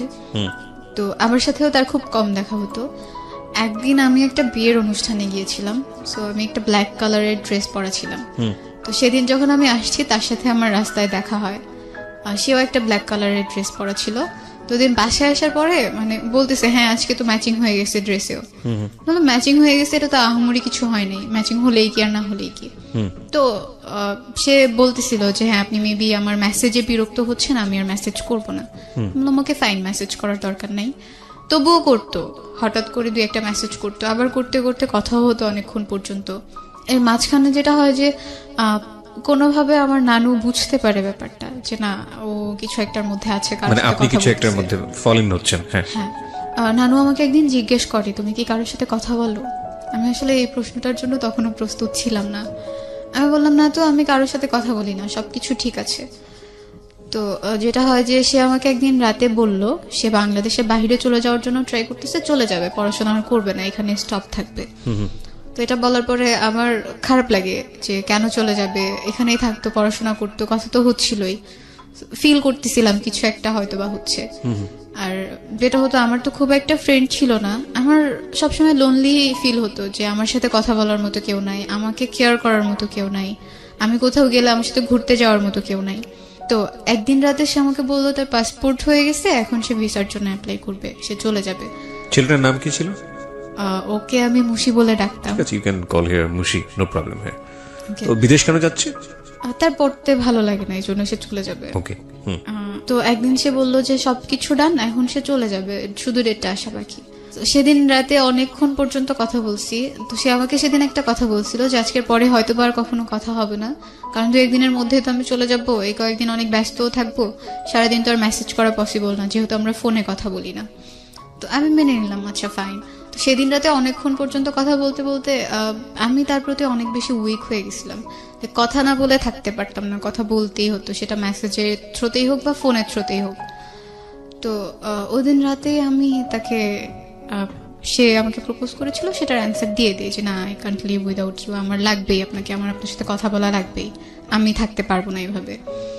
তো সে বললো আচ্ছা ঠিক আছে, দেখি কি করা যায়। তো আমি তাকে খুব রিকোয়েস্ট করি বাংলাদেশের বাইরে না যাওয়ার জন্য। তো তাকে আমি যেতে না করার পরে সে বললো আচ্ছা আমি বাসায় কথা বলে দেখি, যেহেতু আমি সবার ছোট আর আমার বড় আমার বোনরা আছে, আমার দুলাভাইরা আছে, তাদের সাথে আমি কথা বলে দেন তোমাকে জানাবো। তো 2 দিন পরে সে বললো ওকে ফাইন, আমি যাচ্ছি না, আমি পড়াশোনাটা কন্টিনিউ করবো। তো এর মাঝখানে বাসায় প্রবলেম গুলো চলছিল, আব্বু টোটালি আমাদের সাথে যোগাযোগ করা অফ করে দিছে, খুবই রেয়ার তার সাথে আমার কথা হতো। ভাইয়ার কাছ থেকে জিজ্ঞেস করতাম সে কেমন আছে, ঠিক মতো খাচ্ছে কিনা। তো ভাইয়ার কাছ থেকে আপডেট পেতাম বলে বাবাকে আমিও কল করা অফ করে দিই, যেহেতু সে আমাকে ওভাবে কথা বলতে চায় না আমার সাথে, একটু এড়িয়ে চলছিল। তার মুশির সাথে আমি আমার ফ্যামিলির ব্যাপারগুলো তখন পর্যন্ত শেয়ার করিনি। আমি ভয় পেতাম যদি আমি এগুলো বলার পরে সে আমার সাথে রিলেশনটা না রাখে, এই ভয়গুলো কাজ করতো বলে আমি কখনো তার কাছে বলিনি। আর সেও কখনো আমাকে জিজ্ঞেস করেনি আমি নানু বাড়িতে কেন থাকি। ক্লাস 9টা এভাবে পার হয়ে গেল। আমি যখন ক্লাস 10-এ উঠলাম তখন আমার আম্মু বাংলাদেশে আসেন। তো আম্মু যখন বাংলাদেশে আসেন আমাকে বলা হয় যে আম্মু বাংলাদেশে আসবেন, ভাইয়া তাকে রিসিভ করতে যায়। আম্মু আমার ছোট মামার বাসায় উঠে, মামার বাসা ঢাকাতেই ছিল। তো আমি আর নানু গ্রাম থেকে ঢাকাতে যাই। যখন ঢাকাতে যাব তখন নানুর হাতে টাকা ছিল না। তো আমি টিউশন পড়াতাম, আমার 2টা কাজিনকে পড়াতাম। মানে আমি এতটা খুশি ছিলাম আম্মুকে দেখবো যে আমি সেই টাকাগুলো সব নানুকে দিয়ে দিছি, বলতেছে এটা দিয়ে আমরা ঢাকায় যাব, আম্মুর জন্য কিছু একটা কিনবো, এতদিন পর সে আসতেছে। তো আমি যখন ঢাকায় যাই, আমি গিয়ে আমার বড় মামার বাসাতে উঠি নানু সহ। আম্মু আসে ভাইয়ার সাথে। আম্মু যখন আসে সে আমাকে ওভাবে না খেয়াল করেনি, মানে সে চিনতে পারতেছিল না। সে ভাবতেছিল কত বছর পরে আসলো বলো তো? আম্মু প্রায় 2.5 বছর। 2.5 বছর পরে। আচ্ছা। তো আমি অনেক রোগা হয়ে গেছিলাম, খুব কালো হয়ে গেছিলাম। সে ওভাবে আমাকে বুঝতেই পারেনি যে এটাই আমি হব। সে একটু অবাক হয়ে গেছে আমাকে দেখে। তো এটা বলার পরে আমি হেসে দিছি। তো আম্মু আমাকে জড়ায় ধরলো, হাকটাক করলো। যেদিন প্রথম 2 বছর থেকে 2.5 বছর পর আমি আম্মুর সাথে শুলাম রাতে, অনেক গল্প করলাম এতদিন কি হয়েছে। আম্মুর সাথে অনেক গল্প করার পরে পরের দিন আমরা শপিং করতে যাই মামি সহ। সেখান থেকে আমরা শপিং টপিং করে বাসায় আসি। তো আর কি সব ধরনের কথাই তখন পর্যন্ত বাসায় হয়। খালামুনির সাথে বাবার ওই অ্যাফেয়ারটার কথাও তখন হচ্ছিল। তো আম্মুকে মামা অনেক দোষারোপ করছিল আম্মু বলতেছিল আসলে আমার কিছু করার নেই, এটা আমার ভাগ্যে ছিল, এই জন্য হয়ে গেছে, এখন আমি কি করতে পারি। বাট আমি চাই আমি আমার ছেলে মেয়ে নিয়ে সবসময় একসাথে থাকবো, সুখে থাকবো। আচ্ছা, আর আমি কোনো বিয়েও করব না। এই ডিসিশনটা আম্মু তখনই নেয়। আর তখন থেকে আমি ঠিক করি যে জীবনে যাই করি না কেন, যত বড়ই হই না কেন, আম্মুর জন্য করব প্রত্যেকটা জিনিস। আর তার জন্য হলেও আমাকে এমন একটা লেভেলে গিয়ে দাঁড়াতে হবে, স্ট্যাবলিশ হতেই হবে, যাতে মানুষ আমাকে কোনো কিছু না বলতে পারে বা আমার মাকে কোনো কিছু না বলতে পারে। যখন ক্লাস 10 উঠলাম তখন আম্মু আমার সাথে গ্রামে চলে আসে নানুর বাসায়। নানুর বাসায় তো তখন আমি আর নানুই থাকতাম, কারণ আমার ছোট খালামণির তখন আরেকটা বিয়ে হয়ে গেছে। তো খালামণির বিয়ে হয়ে যাওয়ার পর খালামণি শ্বশুর বাড়িতে থাকে, আমি নানু আম্মু একসাথে থাকতাম। আস্তে আস্তে অনেক মাস থাকার পরে আম্মু ডিসাইড করে আম্মু আর যাবে না জর্ডান, সে অন্য কোথাও যাওয়ার ট্রাই করবে। ভাইয়াও ছিল, ভাইয়াও থাকতো আমাদের সাথে, সে ঢাকাতে পড়তো, তখন আসতো। ভাইয়ের সাথে না আমার খুব ঝগড়া হতে লাগলো, তখন ও আমাকে সহ্য করতে পারতো না, আম্মু আমাকে প্রচন্ড আদর করতো এই জন্য। আচ্ছা, তো ওর সাথে জেলাসি করার কারণে ঝগড়াটাও অনেক বেশি হতো, তো সম্পর্কটাও আস্তে আস্তে খারাপ হতে থাকে। আমি ওর সাথে খুব একটা কথা বলতাম না, কারণ কথা বলতে গেলেই সে রেগে যায়, আমার সাথে ঝগড়া করে। এরপর সাথেও আমার কন্টিনিউয়াসলি কথা হচ্ছে। কথা বলার প্রসঙ্গে আমি একদিন ওকে বলি যে আমার আম্মু তো আগে বাংলাদেশের বাইরে থাকতো, আম্মু এখন বাংলাদেশে এসেছে। তো বলছে আচ্ছা ঠিক আছে। এরপরে একদিন আম্মুকে দেখতে চাইলো। ওদের বাসার খুব কাছে আমার একটা নানু বাড়ি ছিল, আমি সেখানে বেড়াতে যাওয়ার পরে সেদিন প্রথম ও আম্মুকে দেখে। ওদিন ওভাবেই যায়। যাওয়ার পর একদিন আমার নানু কথা প্রসঙ্গে আম্মুকে বলে, মানে নানু কিভাবে যেন জেনে ফেলে যে আমার কারোর সাথে একটা সম্পর্ক চলছে। আমি ঘুমিয়েছিলাম, মাঝরাতে নানু কথাটা আম্মুকে বলেছে। আমার পুরোপুরি তখনও ঘুম আসেনি, আমি শুনছিলাম নানু কি বলে, কিন্তু আমি তখন কিছু বলিনি। আর নানু ভেবেছে আমি ঘুমিয়ে পড়েছি। ওর আচ্ছা, আমরা এখানে একটা আরিফা বল। তো নানু যখন কথাগুলো বলতেছে, আম্মু বলতেছে যে আপনি কিভাবে জানেন, আপনি কি দেখছেন নাকি, আপনি তো মানুষের কাছ থেকে শুনছেন। আমার মা চায় না আমি কারো কাছে ছোট হই, তার যদি আমাকে বকা দেওয়ার লাগে বা কিছু বলার লাগে সে আমাকে আলাদা বলবে, তাও কারো সামনে বলবে না। আম্মু বারবার বলতেছিল আপনার কাছে তো কোনো প্রমাণ নাই যে সে কারোর সাথে রিলেশনে আছে, বা আপনি তো দেখেন নাই, আপনি এগুলা কেন বলবেন। আর যেটা হয়েছে হয়েছে, ও যদি করেও থাকে আমি সেটা নিয়ে ওর সাথে কথা বলবো, আপনি এই ব্যাপারগুলো অ্যাটলিস্ট বাইরে কাউকে বলবেন না। তো পরদিন আম্মু হঠাৎ করে বিকেলে আমাকে একা ডেকে নিয়ে জিজ্ঞেস করে যে তুমি কি কারোর সাথে ফোনে কথা বলো। আমি আসলে দ্বিধায় পড়ে গেছিলাম, আমি আম্মুকে বলবো কি বলবো না, বা আদতেও বলা উচিত হবে কিনা। তখন আমার মাথার মধ্যে কাজ করলো, এখন তো সবকিছু বলতেই আম্মু, তার সাথে আমার ফ্রেন্ডলি হওয়া উচিত, ফ্র্যাঙ্কলি তাকে সবকিছু বলা উচিত। আমি তখন আম্মুকে বললাম যে হ্যাঁ মা এটা সত্যি। তো আমাকে তখন নাম জিজ্ঞেস করলো, নাম বললাম, বাসা কোথায় সেটা জিজ্ঞেস করলো, ওইটাও বললাম, কি করে তা জিজ্ঞেস করলো, সেটাও বললাম। আমার এসএসসি পরীক্ষা যখন কাছে চলে আসলো, তো তখন একদিন রাতে আমার খুব মন খারাপ ছিল, আমি এফএম শুনছিলাম। তো আমার মা আমাকে জিজ্ঞেস করলো যে তুমি কি করছো পড়া না রেখে, এফএম কেন শুনছো। তো আমি বললাম যে তুমি একটু শোনো, তোমার ভালো লাগবে। তো সেই সময়টা থেকে আমি আর আম্মু মিডনাইটে যেই শোগুলো হতো বা রাতে যেই শোগুলো হতো সেগুলো একটা ইয়ারফোন ভাগ করে শুনতাম, শুনতো আমিও শুনতাম। আম্মুর এটা একটা নেশার মতো হয়ে যায়, সে প্রতিদিন শুনতো, আমাকে শুনতে নিতে না। আমি যখন শুনতে যেতাম তখন বলতো যাও গিয়ে পড়তে বসো, তোমার শোনা লাগবে না, তুমি বাচ্চা মানুষ সেগুলো শুনে কি করবা। আমি পড়তে বসতাম, আবার লুকিয়ে লুকিয়ে নানুর ফোন থেকেও শুনতাম। আম্মু একটা কাজ করলো, আমাকে নানুর ফোন ধরতে একদম নিষেধ করে দিল। মানে সে চাচ্ছিল আমিও একটু এইসব সম্পর্ক থেকে দূরে থাকি, পড়াশোনায় ইনভলভ হয়ে যাই। এই কারণে নানুর ফোনটা ধরতে বারণ করছে, আর নানু আমাকে তার ফোনটা ধরতে দিত না। আর আমি তো নানুর ফোন থেকেই মেসেজ করতাম, তখন কি করবো এই জন্য টেনশনে পড়ে গিয়ে আম্মুর ফোন থেকেই লুকিয়ে লুকিয়ে একটু একটু মেসেজ করতাম, লুকিয়ে লুকিয়ে একটু একটু ফোনে কথা বলতাম। ও আমাকে সব সময় রিকোয়েস্ট করতো দেখা করার জন্য, কিন্তু আমি বাসার সবাইকে ভয় পেতাম বলে দেখা করতাম না, কখনোই করতাম না। যতটুকু দেখা হতো, আমি যদি স্কুলে যেতাম কখনো সামনে পড়ে গেলে দেখা হতো, এছাড়া দেখা হতো না। একদিন তার একটা ফ্রেন্ডের মাধ্যমে আমাকে একটা গিফট দেয়, তো সেটা আমি যখন বাসায় নিয়ে এসে আলমারিতে রেখে দিছি, আম্মু যখন আলমারিটা খুলছে সেটা সে দেখে ফেলছে। তো তার কথা হচ্ছে আমি তো তোমাকে টাকা দিই নাই, তুমি এটা কোত্থেকে পাইছো, আমাকে বারবার জিজ্ঞেস করতেছিল এটা কে দিল। আমি তখন আম্মুকে বললাম, বলার পরে বলতেছে ওকে ফাইন, গিফট নিয়ে আসছো ভালো কথা, এটা তো এখন রিটার্ন করতে পারবো না, করলেও হয়তো সে এটা নিবে না, এরপর থেকে তুমি কখনো তার কাছ থেকে কোনো গিফট আনবে না, কোনো কিচ্ছু আনবে না, আমি যদি দেখি তুমি আনছো তো তোমাকে মার দিব। তো আমি বললাম আচ্ছা ঠিক আছে আনবো না। আমার মা আমাকে একটা কথা বলছিল ওই দিন যে এমন কিছু করো না যাতে সেও খারাপ থাকে তুমিও খারাপ থাকো, বা আমার মতোই তোমার সাথে কিছু একটা ঘটে। তখন থেকে না এই ব্যাপারগুলো আমাকে খুব টাচ করা স্টার্ট করলো। আমার মনে হতে থাকলো হ্যাঁ, আমার যদি বিয়ে হয়, বিয়ের পরে যদি আম্মুর মতো কিছু একটা আমার সাথে ঘটে, আমারও যদি সেপারেশন হয়ে যায় বা ডিভোর্স হয়ে যায়, এই ব্যাপারগুলো খুব বেশি টাচ করতো আমাকে। তবুও রিলেশনশিপটা আমি কন্টিনিউ করছিলাম। পরীক্ষার একদম আগ দিয়ে আমি আমার বয়ফ্রেন্ডের সাথে ব্যাপারগুলো শেয়ার করি, আমার ফ্যামিলিতে যা যা ঘটছে সবকিছু বলি, এক্সেপ্ট আব্বুর সাথে খালামুনির এফেয়ারটা বাদ দিই। এইটুকু স্কিপ করে পুরো ঘটনাটা বলি যে তাদের মাঝখানে একটা সম্পর্ক ছিল যার কারণে আম্মুর সাথে আব্বুর সেপারেশন হয়ে গেছে। তো তখন সে প্রথমবার এটা জানতে পারে। সে আমাকে তখন খুব সান্ত্বনা দেয়, কয়েকদিন খুব কেয়ার করা স্টার্ট করে, বাট তারপর থেকে সে আমাকে অ্যাভয়েড করা স্টার্ট করে দেয়। আমার সাথে কথা বলতো না, আমি কল দিলে কল কেটে দিত, আমি মেসেজ দিলে রিপ্লাই দিত না। তো আমার পরীক্ষা চলে আসছে বিধায় আমিও এগুলোকে একটু সাইডে রেখে দিলাম, আমি আমার মতো করে পড়াশোনা করতে লাগলাম। পরীক্ষা দেওয়ার পরে 14 ফেব্রুয়ারিতে ভ্যালেন্টাইন্স ডে ছিল, সেদিন সে আমাকে একটা মেসেজ দিল। এই পরীক্ষা চলাকালীন তার সাথে আমার কোনো কথা হয়নি। তো মেসেজ দেওয়ার পরে শুধু সেই দিনটাই কথা হয়েছে রাতে মেসেজে। তো এর মাঝখানে আমার ভাইয়া পড়াশোনা টোটালি ছেড়ে দিছে বলে আম্মু ডিসাইড করে যে ওকে বাংলাদেশের বাইরে পাঠিয়ে দিবে। আমার আঙ্কেল থাকে মালয়েশিয়া, তো তার সাথে কথা বলে ভাইয়াকে মালয়েশিয়া পাঠিয়ে দেওয়া হয়। তখন আমার পরীক্ষা চলছে। আমার একটু মন খারাপও ছিল, ভাইয়া চলে গেছে। তো এটা নিয়ে ওর সাথে আমার মাঝে মাঝে কথা হতো যে ভাইয়া চলে গেছে, এখন তো কারোর সাথে আমি ঝগড়াও করতে পারি না, গল্প করার মতো কেউ নাই, সো খারাপ লাগে। আর আমি একদম একা হয়ে গেছি। পরীক্ষা বলে কোনো ফ্রেন্ডও আমাকে সময় দিতে পারে না, কারোর সাথে কথাও হয় না। তো সে একটু কোম্পানি দিত আমাকে, যতটুকু পারতো দিত। আচ্ছা। তো আমার যেদিন রেজাল্ট পাবলিশড হয় সেদিন সবার প্রথমে ওই আমাকে আমার রেজাল্টটা জানায়। তো আম্মুর ফোনে কল দিছে, তো আম্মু ভাবছে আমার কোনো ফ্রেন্ড মেবি, আম্মু আমাকে দিয়ে দিছে। তো আমি যখন বললাম আমার রেজাল্ট পাবলিশড হয়েছে আম্মু, সিজিপিএ এত, তো আম্মু বলতেছে কে কল দিছে। তো এখন তো বলতে পারতেছি না সে কল দিছে। তো আম্মু জিজ্ঞেস করতেছে তোমার ফ্রেন্ড কল দিছে, তোমার ফ্রেন্ডের রেজাল্ট দেয়নি? বলছি না, ওর রেজাল্ট এখনো পাইনি।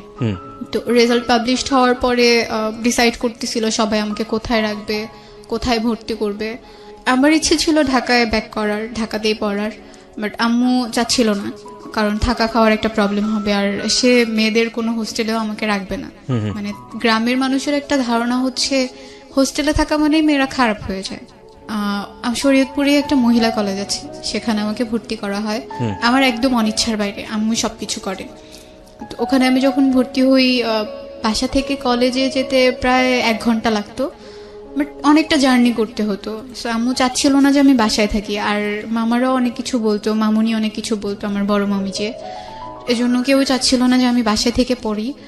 আমাদের কলেজের একটা হোস্টেল আছে, তো আম্মু আমাদের যে হোস্টেল সুপার ছিল তার সাথে কথা বলে আমাকে ওখানে ভর্তি করে দেয়। আমি প্রথম 1 মাস বাসা থেকে কলেজটা কন্টিনিউ করি, এরপরে হোস্টেলে উঠে যাই।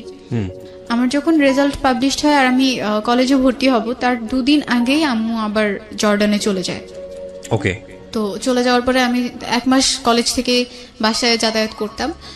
পরে যখন আমি চলে গেলাম, তো আম্মু নানুর সাথে কথা বললো, মানে মামারা চাচ্ছিল যে নানু ঢাকায় চলে যাক, নানু ঢাকায় গেলে নানুকে তারা দেখবে, কিন্তু যদি নানু এখানে থাকে নানুকে তারা খাবার টাবার কোনো কিছু দিবে না। সো আম্মু নানুর সাথে একদিন কথা বলে জিজ্ঞেস করলো আপনি কি চান, আপনি যদি চান ঢাকায় যেতে আপনি যেতে পারেন, কিন্তু যদি এখানে থাকেন আপনার সব দায়িত্ব আমি নিব, ওটা আপনার ভাবা লাগবে না। তো নানু ডিসাইড করলো যে সে গ্রামেই থাকবে, সে ঢাকাতে মামাদের বাসায় যাবে না। আম্মুই তখন থেকে নানুর দেখাশোনাটা করে আসতেছে। আমি কলেজে ভর্তি হয়ে গেলাম। 2016 ডিসেম্বরে স্কাউট ক্যাম্প হয়, আমাদের কলেজ থেকে স্কাউট ক্যাম্পে যাওয়া হয়। তো আমরা মোট 16 জন গেছিলাম। তো ওখানে গিয়ে রোভার মুডে আমাদের কলেজ থেকে যে 8 জন সিলেক্ট করা হয়, সেই 8 জনের মাঝখানে আমিও ছিলাম। তো রোভার মুডে গিয়ে আমাদের পাশের তাঁবুতেই কিছু ছেলেরাও ছিল, মেয়েরাও ছিল। তো আমি একদিন, ওরা আমাদের কাছ থেকে একটা পানির পট নিছে, তো সেটা আনার জন্য যখন ওদের তাঁবুর ভেতরে যাই, একটা ছেলে ওখানে শোয়া ছিল। তো সে কিছু একটা বলছে, আমি ওটা শুনিনি, আমি ওখান থেকে বের হয়ে চলে আসি। আমি একটু ফ্ল্যাশব্যাকে যাব, এর মাঝখানে ওর সাথে টোটালি আমার কথা অফ হয়ে যায়। আমরা কোরবানির ঈদের পরে একবার দেখা করছিলাম, তো যেদিন দেখা করি সেদিন আমরা বাইরে দেখা করি, সেটাই তার সাথে আমার বাইরে প্রথমবার দেখা। তো দেখা করার পরে ভালোই ছিল দিনটা, আমরা ফুচকা খেয়েছি, ঘুরেছি। এরপরে যখন আমি বাসায় আসলাম, সেদিনও সে আমার সাথে কথা বলছে। এরপরে সে আমার সাথে একদম টোটালি কথা বলা অফ করে দিছে। আমি তাকে 1000বারও ফোন দিছি, সে কখনো আমার কল আর পিক করে নাই, আমার সাথে টোটালি কোনো যোগাযোগ করে নাই। আমি যখন হোস্টেলে চলে গেছি তখনও সে আমার সাথে আর যোগাযোগ করে নাই। ইভেন সে কেন আমার সাথে কথা বলতেছে না সেটার কোনো রিজনও সে তখন আমাকে দেয়নি। ওকে। তো যখন স্কাউট ক্যাম্পে গেলাম, ওখানে অনেক ছেলে কথা বলতে আসতো, কিন্তু কারোর সাথে আমি কথা বলতাম না। মানে আমার মনে হচ্ছিল ছেলেদের প্রতি আমার কেমন যেন একটা অ্যালার্জি তৈরি হয়ে গেছে, আচ্ছা। ওদের কাছ থেকে একটু দূরে থাকতাম। ওকে। ওখান থেকে যেদিন চলে আসলাম সেদিন আমার একটা ফ্রেন্ড ছিল হোস্টেলের, ও আমাকে একটা ছেলের কথা বললো যে তোমাকে পছন্দ করে, তোমার সাথে কথা বলতে চায়। তো আমি বলছি না, আমার নাম্বার টাম্বার দিও না, আমার কথা বলতে ইচ্ছে করে না, আমি কথা বলবো না। তো সেদিন আমরা একসাথেই ঘুমাই। তো একসাথে একদম স্কাউট ক্যাম্প থেকে এসে সেই সকালবেলা ঘুমাইছি, ঘুম ভাঙছে রাতে, মনেই ছিল না কখন সকাল পেরিয়ে দুপুর পেরিয়ে গেছে। তো ওর ফোনে ফোন দেয় সেই ছেলেটা, যে ছেলেটা ওর কাছে বলছে। তো ওই ছেলেটা ওকে ফোন দেওয়ার পরে ও বলে, আমাকে খুব রিকোয়েস্ট করে যে তুমি 5 মিনিট কথা বলো, তোমার সাথে কথা বলতে চায়। তো আমি 5 মিনিট তার সাথে কথা বলার পরে সে সবকিছু বলার পরে আমার ফোন নাম্বার চাইলো, আমি তাকে আমার কন্ট্যাক্ট নাম্বার দেইনি। তো আমি তাকে একটু অ্যাভয়েড করে থাকলাম। আমার ফ্রেন্ডের রুমে আমি কম যেতাম, কারণ আমার মনে হতো আমি যদি ওর রুমে যাই ও হয়তো আমাকে বলবে ওই ছেলেটার সাথে কথা বলতে। তারপরের দিন আবার এরকম কথা বললো। তো কথা বলার পরে আমার মনে হলো যে আচ্ছা একটু কথা বলে দেখি কেমন, এতবার যখন রিকোয়েস্ট করছে কথা বলি। তখন কি তোমার মুশির সঙ্গে সম্পর্কটা আছে? না, নাই। আচ্ছা, ওকে, ঠিক আছে, বলো। তো ওর সাথে কথা বললাম, 2-3 দিন কথা বললাম। এরপরে আমাদের হোস্টেলটা ছুটি দিয়ে দিছে, ফার্স্ট ইয়ার ফাইনাল এক্সাম শেষ, এজন্য ছুটি দিছে। তো আমরা সবাই বাসায় যাব হোস্টেল থেকে। তো যেদিন আমি বাসায় যাব, আমার ফ্রেন্ড যে ওই ছেলেটাকে বলে রাখছে যে তুমি আসবা, ওর সাথে তোমাকে দেখা করাই দিব, এটা আমি জানতাম না। আর ওই ছেলেটাকে সেটাও আমি জানতাম না। আমাদের পাশের তাঁবুতেই নাকি ছিল, আমি তখনও তাকে দেখিনি।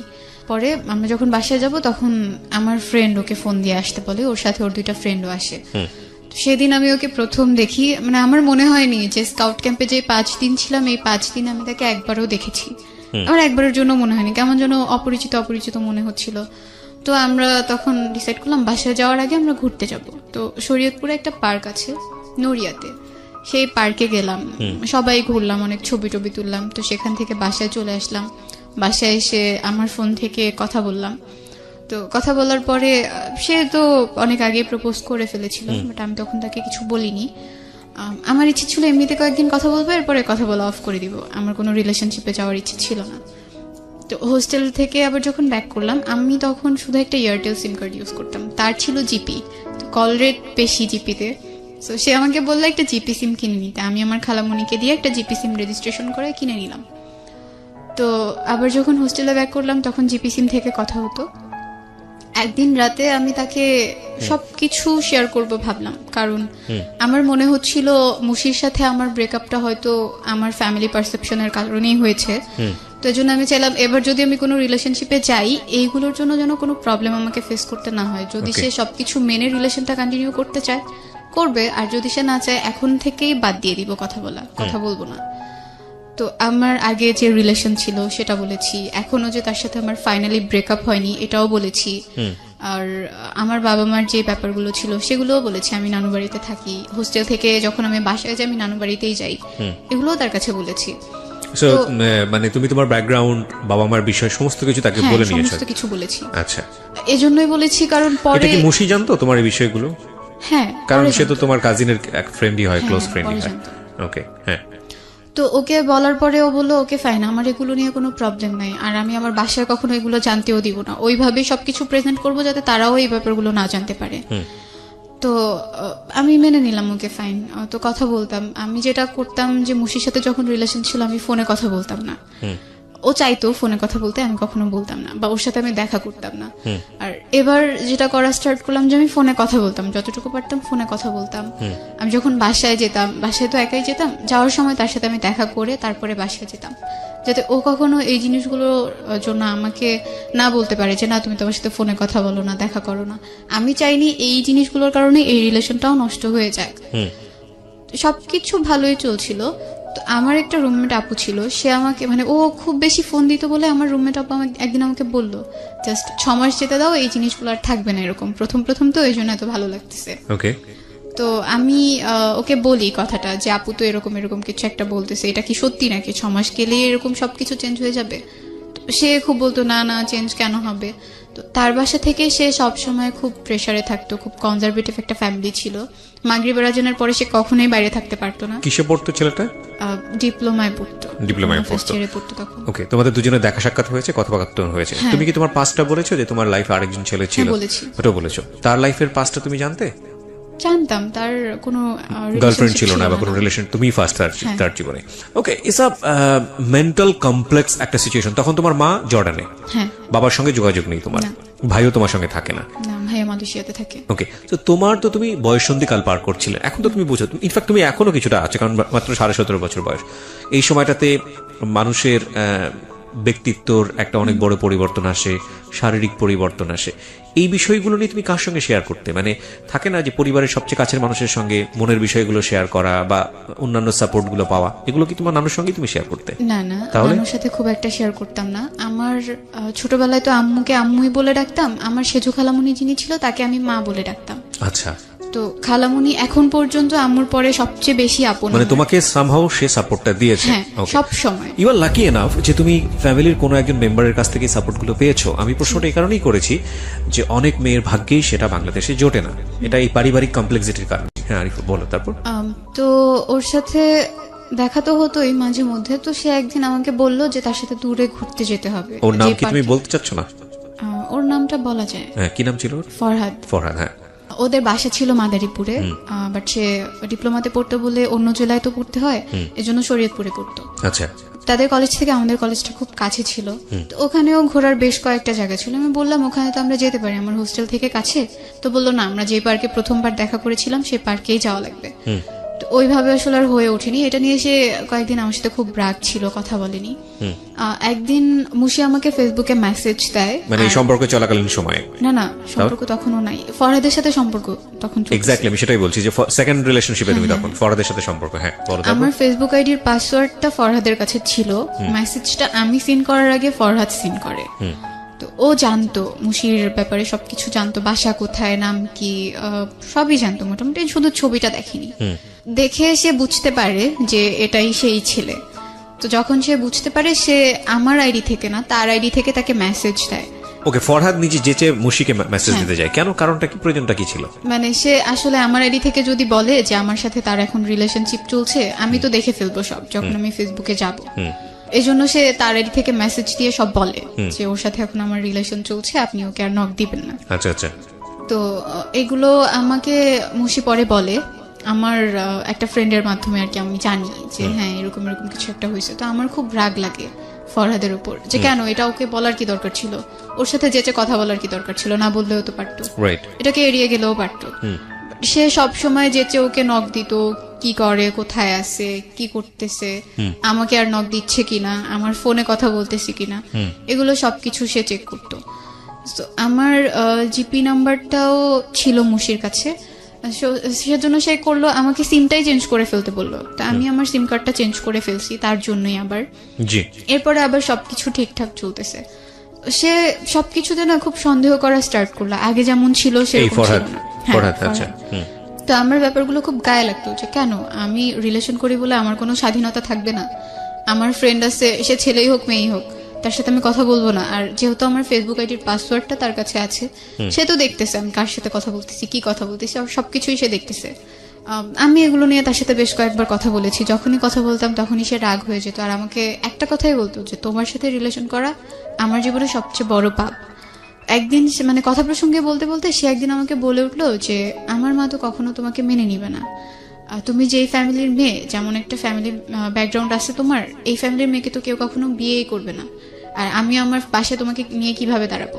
তো তখন আমি তাকে বললাম যে রিলেশনের আগে তো আমি এগুলো সব বলে নিছি, এমন না যে আমি বলিনি, তো এখন কেন এইসব কথা আমাকে শুনতে হচ্ছে? তো বলছি তোমার যদি ভালো না লাগে তুমি রিলেশন না রাখো আমার সাথে, আমার কোনো প্রবলেম নাই। তখন আমার সেকেন্ড ইয়ারে উঠে যায় আর কি, আমার পড়াশোনার প্রেশারটা অনেক বেশি বেড়ে যায়, কারণ সেকেন্ড ইয়ারে খুব একটা সময় পাই না আমরা। ওর খুব ইচ্ছে ছিল, ফরহাদের খুব ইচ্ছে ছিল ডিফেন্সে জব করার। সে আর্মিতে জবের জন্য খুব একটা ট্রাই করতে থাকে, তার হয়েও যায়। হয়ে যাওয়ার পরে জানুয়ারিতে, এই যে 2019 জানুয়ারিতে তার ট্রেনিং এ যাওয়ার কথা। তো তো তখন সে আমাকে বলে যে ট্রেনিং এ যাওয়ার আগে সে বিয়ে করে রাখবে। তো আমি বলতেছি এটা কেমন কথা, আমার এখন 18 বছর হয় নাই, আর আপনিও ম্যাচিউরড না, স্ট্যাবলিশও না, সো বিয়ের প্রসঙ্গ এখানে আসে না। আর সেকেন্ডলি আমি আমার বাসায় না বলে বিয়ে করবো না, আচ্ছা যেহেতু আমার মা আমার কাছে অনেক কিছু, সে আমার জন্য এতটা করছে, আমাকে সে পড়াচ্ছে, ফিনান্সিয়াল সাপোর্টটা দিচ্ছে, আমি যখন যা চাচ্ছি তাই পাচ্ছি, তাকে না বলে আমি এমন কোনো কিছু করতে পারবো না। সে বললো যে না আমরা পরে বলবো, সমস্যা হবে না, বাট এখন বিয়েটা করে রাখবো। আচ্ছা তো আমি একদমই মত দিইনি এটাতে। এরপর এই ব্যাপারগুলো নিয়ে না প্রতিদিন আমাদের মাঝখানে ঝগড়া হতো, লাইক সে বলতেই থাকতো দিনে বেশ কয়েকবার যে না এটা করতেই হবে, না করলে রিলেশন রাখবো না। তো এক পর্যায়ে আমি রেগে গিয়ে বলে দিতাম ওকে ফাইন, রিলেশন রাখা লাগবে না, বাট আমি বিয়ে করবো না। তো তখন আম্মুও জানে যে মুশির সাথে আমার কোনো রিলেশন নাই, আর এখানে এই রিলেশনটার ব্যাপারে আম্মু তখনও জানে না, আমি চাইনি সে জানুক আবার। এরপরে সে একদিন আমাকে অফার করে আমি যদি তাকে বিয়ে না করি তার সাথে আমার ফিজিক্যাল রিলেশনে যেতে হবে। এটা অফার করে? হ্যাঁ, আমার মানে খুব খারাপ লাগছিল যে কেন বিয়ে না করলেই কি এটা করতে হবে, এমন তো কোনো কথা নেই। তো সে আমাকে বলল যে তুমি তো তোমার আগের রিলেশন যার সাথে ছিল তার সাথে অনেক কিছু করে বেড়াইছো, আমি তো সবই জানি। এই কথাটা যখন সে আমাকে বলছে তখন আমি তাকে জিজ্ঞেস করলাম কিভাবে জানেন, কি করে বেড়াইছি, কি প্রুফ আছে আপনার কাছে, সেগুলো আমাকে দেখাতে হবে। তো বলতেছে না আমি কেন দেখাবো, আমি শুধু জানি যে হ্যাঁ অনেক কিছু হয়েছে, আর সেই তো আমাকে সবকিছু বলছে। তো ব্যাপারটা আমার খুব ইগোতে লাগে যে কেন আমাকে এভাবে সে বলবে।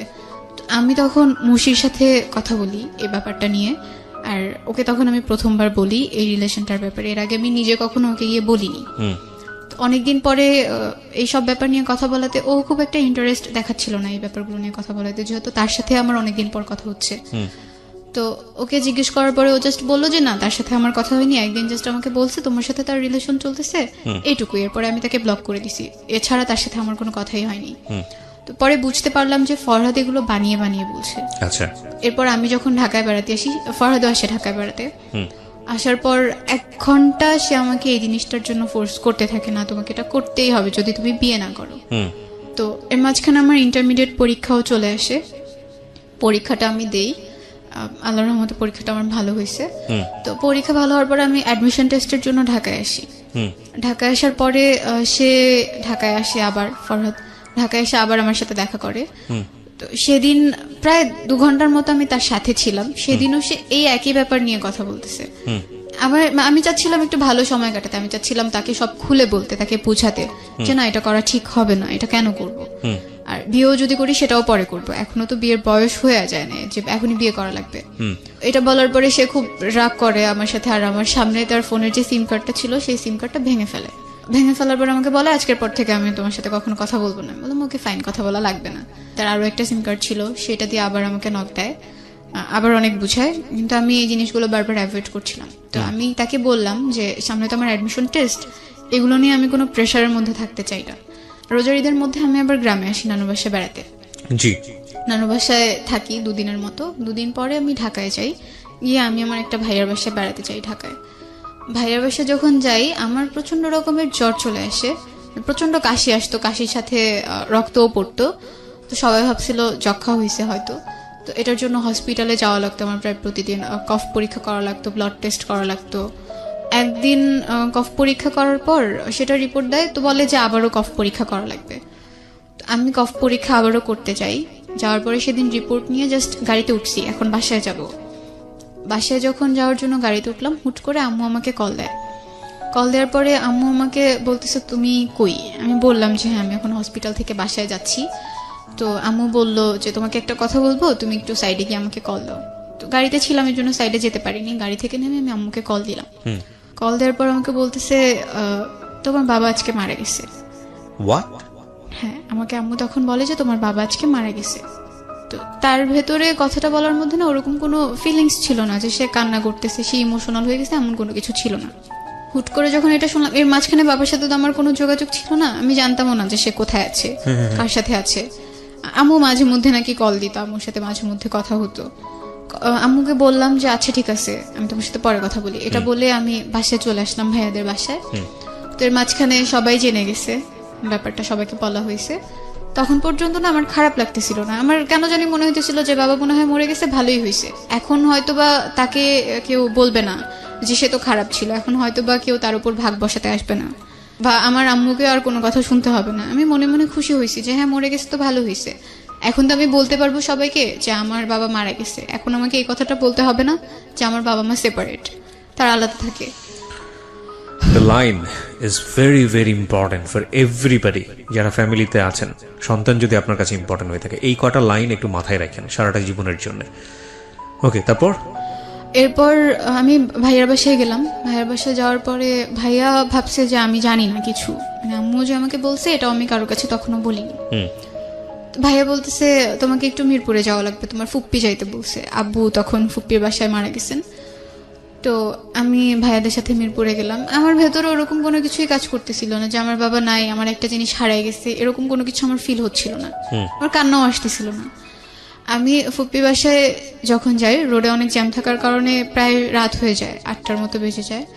যাওয়ার পরে ওখানে গিয়ে আমাকে প্রথম কথা শুনতে হয় আসছে এখন ঢং দেখাইতে আসছে, বাবা মারা গেছে, তার মধ্যে কোনো কিছুই কাজ করে না, সে এখন রূপ দেখানোর জন্য আসছে, এটা বলতেছিল মেবি আমার কাজিনরা। তো যাওয়ার পরে আমি বাবাকে দেখতে পারিনি, তখন তাকে মাটি দেওয়া হয়ে গেছে কালশি কবরস্থানে। তো ওখানে 5 মিনিটের মতো মনে হয় আমি ছিলাম, এর বেশি আমি থাকিনি। আমি ভাইয়াদেরকে বলে ফুপিদেরকে বলে চলে আসছি, কারণ আমি ওখানে কেন থাকবো, যেহেতু বাবাকে আমি আর দেখতে পারতেছি না, আর ওখানে সবাই বাজে ধরনের কথা বলতেছে, তো চলে আসছে ওখান থেকে। আসার পরে যেটা জানতে পারি যে বাবা নাকি খুব করে চাইতো আমি একবার তার সাথে দেখা করি, সে নাকি আম্মুকে সবসময় বলতো।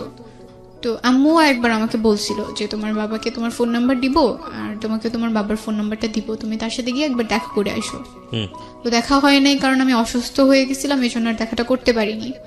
ওখান থেকে আসার পরে আমার অতটা খারাপ লাগতেছিল না, কেন জানি আমার খুব খুশি লাগতেছিল, অনেক বেশি খুশি লাগতেছিল। আজকে আমি সবার কাছে বলবো যে হ্যাঁ আমার বাবা মারা গেছে, আমি ফেসবুকে একটা স্ট্যাটাস দিব আমার বাবা মারা গেছে। হয়তো আর কোনোদিনও কারো কাছে আমাকে বলতে হবে না, ছোট হতে হবে না যে আমার বাবা আলাদা থাকেন বা একটা ফ্যামিলির রিজনের কারণেই সে আলাদা থাকেন। অ্যাডমিশন টেস্টও প্রায় শেষ হয়, এর মাঝখানে আমার বাসায় একটা বিয়ের প্রপোজাল আসে। তো আম্মু চাচ্ছিল যে বিয়েটা হয়ে যাক, আর এর মাঝখানে ফরহাদের সাথেও রিলেশনটা চলছে কোনো রকম। ওইভাবে কথা হতো না, মাঝে মধ্যে কথা হতো, মাঝে মধ্যে সে নক দিত, আর যখনই একটু ভালোভাবে কথা বলতাম তখনই সে আবার সেই বিয়ে, ফিজিক্যাল রিলেশনশিপ এগুলোকে টেনে নিয়ে আসতো। তো এই জন্য আবার 2-3 দিন পর কথা বলতাম, একসাথে কথা বলতাম না। তো আম্মু হচ্ছে যখন বিয়ের জন্য আমাকে প্রেশার দিচ্ছিল, আমি তখন আম্মুকে সবকিছু বুঝায় বলি, আমার যা যা বলার ছিল সবই বলি যে না আমি পড়তে চাই, আমাকে পড়তে হবে, তোমার জন্য কিছু একটা করতে হবে। আর সোসাইটিতে এমন একটা জায়গায় গিয়ে আমরা দাঁড়াবো, তখন আমাদের পাস্ট টেনের কেউ আর আমাদেরকে কোনো কিছু বলবে না। তোমার ভাইটার কি অবস্থা হলো ওই সময়? ভাইয়া তখনও মালয়েশিয়াতে আছে। তখন মালয়েশিয়াতে? হ্যাঁ, আচ্ছা, ওখানে আছে, ফোন দেয়, মাঝে মধ্যে কথা হয়। তো এর মাঝখানে ফরহাদ যখন আমাকে প্রচন্ড প্রেশার দিচ্ছিল, আর আমার ফ্যামিলি নিয়ে সে কন্টিনিউয়াসলি আমাকে এক একটা বলতো, আমি তখন ডিসাইড করি এই রিলেশনশিপটা আমি এনিহাও শেষ করে দিব, কন্টিনিউ করব না। মানে ফ্যামিলি নিয়ে বলতো, মানে তোমার বাবা মার সেপারেশন নিয়ে এসে বলতো? সব সময় বলতো, প্রত্যেকটা কথায় কথায় আমাকে এই ব্যাপারটা নিয়ে কথা বলতো। তো এজন্য আমি তার সাথে রিলেশনটা শেষ করে দিই একদম। তো এরপরে আমি অ্যাডমিশন টেস্ট দেই, আল্লাহর রহমতে আমার ঢাকাতে একটা কলেজে হয়ে যায়, ওখানে অ্যাকাউন্টিং এ ভর্তি হই। আম্মুর ব্যাপারটা যেটা আমি সবার কাছে এখনো পর্যন্ত বলি যে আমার মা বাইরে থাকেন না, আম্মু ঢাকাতে থাকেন, এটাই বলি।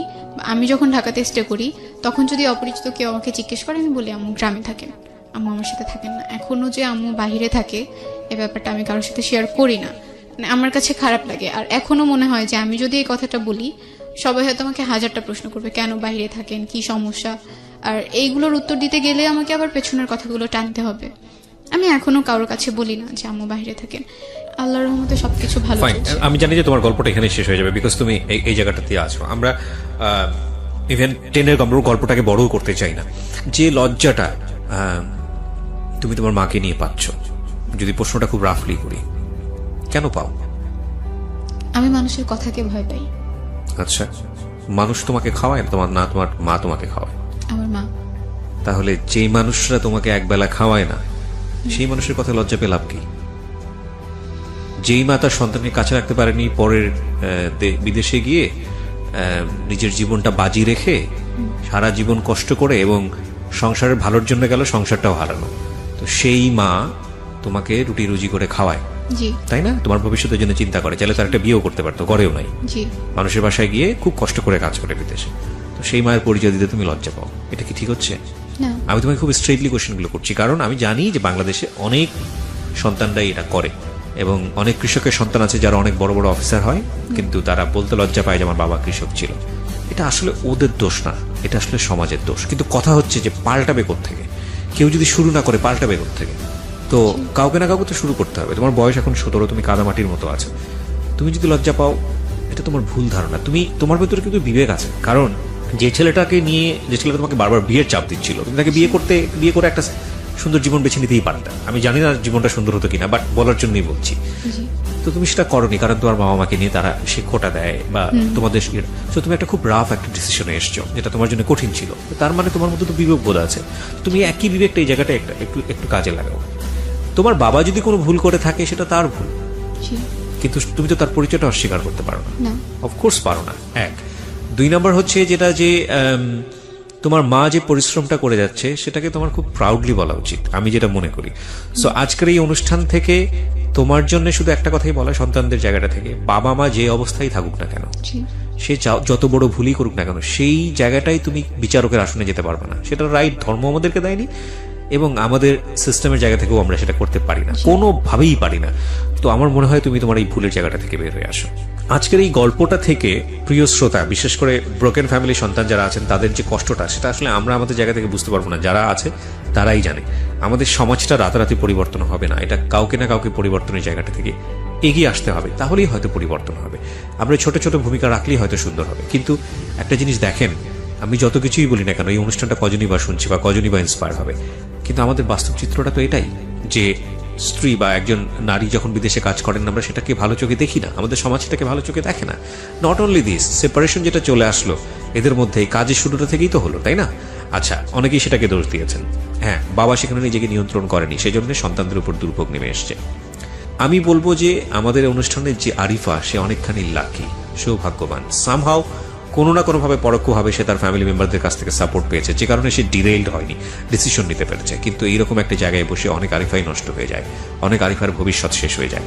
এবং আমার মনে হয়, আমি বারবারই সে কথাটা বলি, যে সন্তানকে যদি একটা সুন্দর আশ্রয় না দেওয়া যায়, অন্তত চেষ্টাটুকু যদি আপনি না করেন, তাহলে সন্তানকে দুনিয়াতে নিয়ে আসার দরকারটা কি?